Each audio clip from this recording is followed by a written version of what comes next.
Number 5 ಇದು ಪಾಲಕ್ ಸೊಪ್ಪು, spinach. ಇದು one of the most nutrient dense vegetables. ಇದರಲ್ಲಿ ಹಲವಾರು ಥರದ antioxidants, vitamin C, vitamin E, folic acid ಅಂತೀವಿ.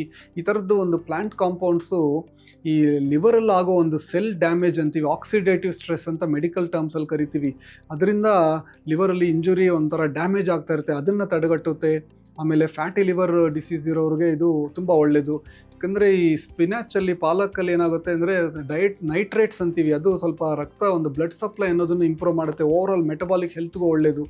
ಯಾರು ರೆಗ್ಯುಲರಾಗಿ ಸ್ವಲ್ಪ ಎಲ್ಲ ಥರ ಗ್ರೀನ್ ಲೀಫಿ ವೆಜಿಟೇಬಲ್ಸು, ತರಕಾರಿನ ರೆಗ್ಯುಲರಾಗಿ ತಿಂತಾ ಇರ್ತಾರೋ, ಹಸಿರು ತರಕಾರಿಗಳು, ಅಂಥವ್ರಿಗೆ ಸ್ವಲ್ಪ ಈ ಫ್ಯಾಟಿ ಲಿವರ್ ಡಿಸೀಸ್ ರಿಸ್ಕ್ ಅನ್ನೋದು ಕಡಿಮೆ ಇರುತ್ತೆ. ಸೊ ಪಾಲಕ್ ಸೊಪ್ಪು ಅನ್ನೋದು ನೀವು ಸಲಾಡ್ಸ್ ಹಾಕ್ಕೊಬೋದು, ಸೂಪ್ಸ್ ಮಾಡ್ಕೊಬೋದು, ಸ್ಮೂತಿ ಮಾಡ್ಕೊಬೋದು.